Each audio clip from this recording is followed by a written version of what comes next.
We were talking about the topology used by the Ethernet technology. We were talking about the difference between the physical level topology and the logical level topology. Now we need to talk about the use of that bus, that logical bus, that permit that several stations could be talking one to the others using this shared transmission channel. If we use that bus topology, we need to implement some kind of algorithm to control the access to this media.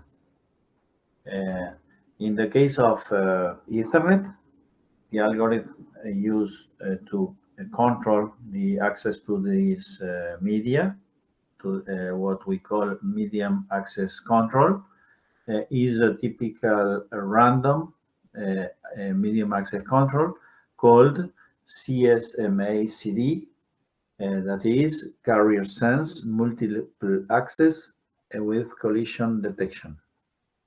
What we need to know is that with this algorithm, the Ethernet arbitrate which is the station that could transmit.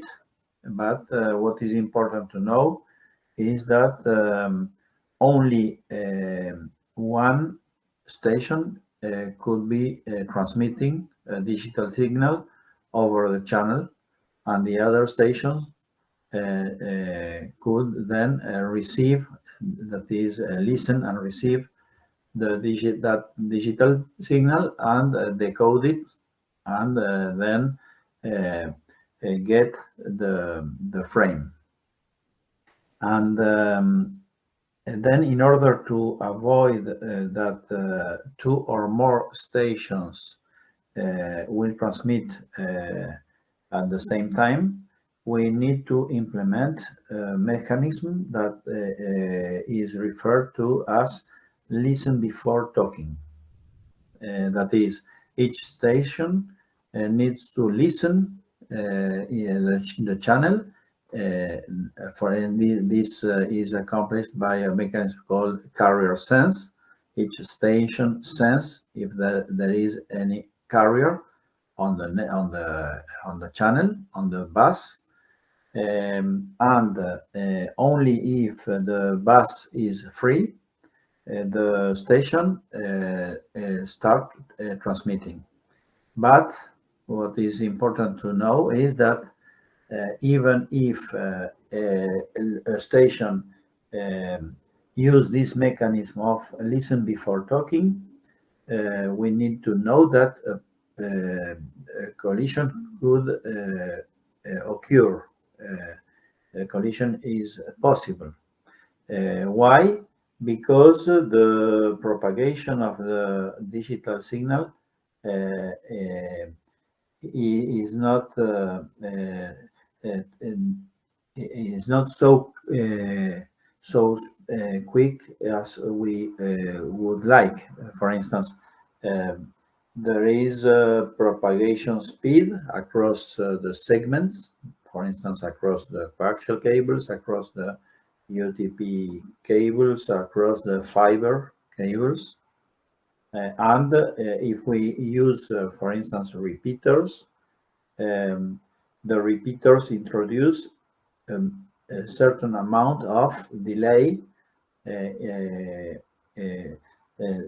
from the receiving of the digital signal on one port and the retransmission of that signal on other port. Then this time of propagation, if this time of propagation is higher, then the probability of the collision is higher too. Then there is direct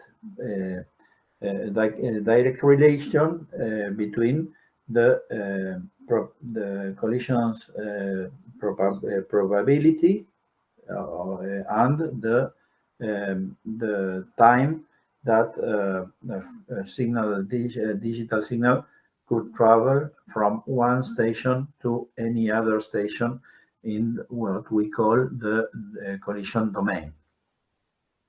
And if the station that need to transmit a frame will sense if when the station is transmitting, if there is a collision, then each station has the ability to detect the collision. In order to detect the collision, there are different possible mechanisms, but typically one of them is the comparison of the signal in the channel with the digital signal that is transmitted over the channel. If the signal in the channel differs from the digital signal that the station is transmitted, this means that a collision is occurring, and then a collision is detected. When the collision is detected, then the station has to stop the transmission, but only stop after what we call the collision time window. That is, the station must transmit at least a minimum amount of time in order to permit that all the other stations that are colliding detect the collision. When this is accomplished, the station stop the transmission and then use an algorithm called the exponential backoff time in order to try to send his frame. Then this exponential backoff time is used in order to avoid that if two stations collide after a certain time, avoid that the same two stations will collide again. Then what the station has to perform is, after the collision, the station must wait a random time, and this random time avoid the collision with the same stations that have collided. That's why we calculate this exponential backoff time.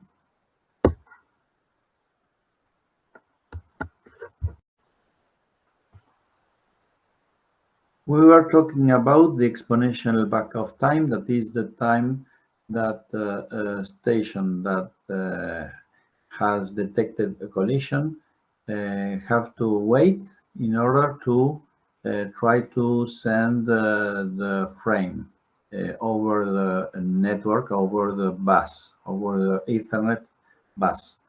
This random latency called exponential backoff time is determined by a method, an algorithm that is called truncated binary exponential backoff, and is defined with this equation. W is the waiting time, is equal to an integer number that multiply this time. In fact, this time is the minimum time that a frame will be transmitted across the bus. In the case of Ethernet, the minimum length of the frame is 64 bytes, that is 512 bits. If the transmission speed is 10 megabits, then the T slot time is equal to 51.2 microseconds. Then what the station have to do is calculate this integer. This calculation is the station choose a random number from the interval 0 to 2k, where k in fact is a number between n and 10. That is, k couldn't be higher than 10. But n, in fact, is the number of times that the station collide in order to transmit a particular frame. Then, for instance, if it's the first collision that occurs, the random selection is between 0 and 2. For instance, it could be 0, 1, or 2. That is, the station couldn't wait if the result of the random selection is 0, or could wait 51.2 microseconds, or could wait more than 100 microseconds. In that way, if the station collide with another station, the other station choose probably a different integer chosen by the station that detect the collision, and in that way, the two same stations will not collide in the future after the waiting time. If a station need to try more than 10 attempts, then for instance, when the station reach 16 attempts, the station will abort the transmission and generate an error. This could be happen when, for instance, in the shared media like coaxial cable, there is a problem, for instance, with the lack of an adaptation impedance, the adaptation of the impedance at the cable, or some disadaptation of the impedance in the coaxial cable. The probability of collisions, what we need to understand clearly is that the probability of collisions increases with the number of stations and the length of the line. That is, when we talk about length of the line, we talk about the time, the maximum time between of propagation between one station and any other station in the collision domain.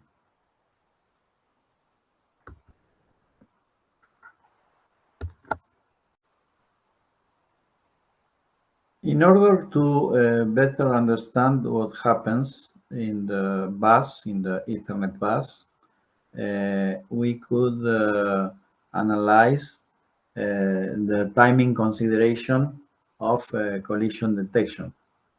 And we analyze a scenario that is the worst case. That is, two stations that are at the end of the collision domain. That is when the station transmit, for instance, the station A transmit digital signal. That signal will travel across the network and reaches the other station, and we need to calculate the time, the elapsed time between the station A, for instance, starts transmitting at the time t0, and the frame that is the digital signal is propagated across the network, across the bus, the bus, the Ethernet bus, and what could be happening is that a certain time before the arrival of this signal to the station B, the station B, for instance, need to transmit some frame. Then the station B listen before transmitted. As this signal is not yet arrived here, the station B consider, in fact, that the bus is free.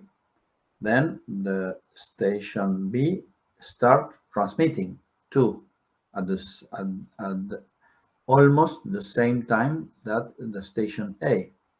Then a collision occur. That is, we have here the superposition of two digital signals. The digital signal that is transmitted by the station A and the digital signal that is transmitted by the station B. What is important is that when a collision occurs in the bus, all the stations, not only those that are colliding, but all other stations must detect the collision and discard the two signals. And in order to guarantee that the station A will detect the collision, the station B have to transmit during a minimum time over the network, over the bus, and the signal transmitted by B have to have to be transmitted over the channel until the station A. How many times? The same time that the signal from A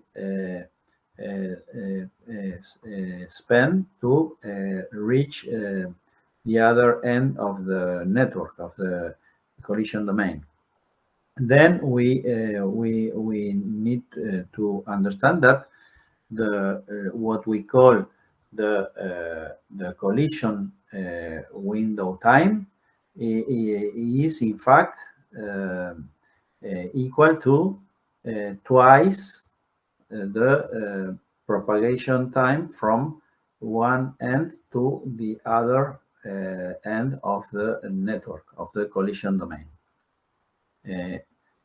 If we understand clearly those concepts, then we could, for instance, perform some exercises. For instance, we could calculate the time that a packet spent to travel from the station A to the station B. That time depends on the bit rate, but depend on the speed of propagation over the segment, and we need to take into account the maximum cable length, the quantity, the number of possible repeaters that we could have between those stations. And in order to understand better all these concepts, we could perform an exercise. For instance, if the bus has a bit rate of 10 megabits per second, if we need to respect a minimum frame length of 64 bytes, that is 512 bits, and for instance, maximum cable length of 2,500 meters from in the case of the worst case, from a station and another station. The question is, can collision be detected before frame sending is complete? So that is, station A and station B will transmit during at least 512 bits. Then we need to calculate how many time spent each station transmitting a frame, or a frame with what we call a jump signal. That is, after the collision detection, the stations continue to transmit, but not necessarily useful information, but only jump digital signal. Then, in order to perform that calculation, that example calculation, we need to make some assumptions. For instance, bit rate 10 megabits per second, cable length 2,500 meters, minimum frame length of 512 bits. Then, in order to calculate, in order to answer this question, can collision be detected before frame sending is complete? We need to calculate first the time duration per bit. This is very easy. Is 1 bit divided by the speed of the bus, that is 10 megabits per second, and then this is 0.1 microseconds. This is the time duration per bit. Then, if we have this, we could calculate, for instance, the broadcast time, that is for a minimum frame length of 512 bits, is 512 bits per multiplied by this time duration per bit. Then that's why we talk about a time frame of 51.2 microseconds. The other calculation that we need is we need to calculate the runtime that the signal spend to travel from A to B or from B to A. Then, if we if the cable, the length is not necessarily the cable, because in this case typically we could using perhaps as several repeaters, not only cables, but in fact a cable length of 2,500 meters, and we need to calculate the time, the elapsed time, the runtime, using the propagation speed. In fact, in guided media, in a guided yes, in a guided media, as for instance coaxial cable or UTP or fiber, typically we could use we could perform this calculation where the propagation speed is 2/3 of the light speed. That is typically the propagation speed is 200,000 kilometers per second. With that speed, we could calculate then the runtime. Then the runtime is performed with this equation, and the result is 13 microseconds. Then what is important is that the collision, the collision could, or the window collision time, in this case, in this particular case, could be could occur. The collision could occur after 26. That is the double of this time, 26 microseconds. Then we could observe that the collision effectively be detected before the frame sending is complete. That is, the frame sending, for instance, at the station A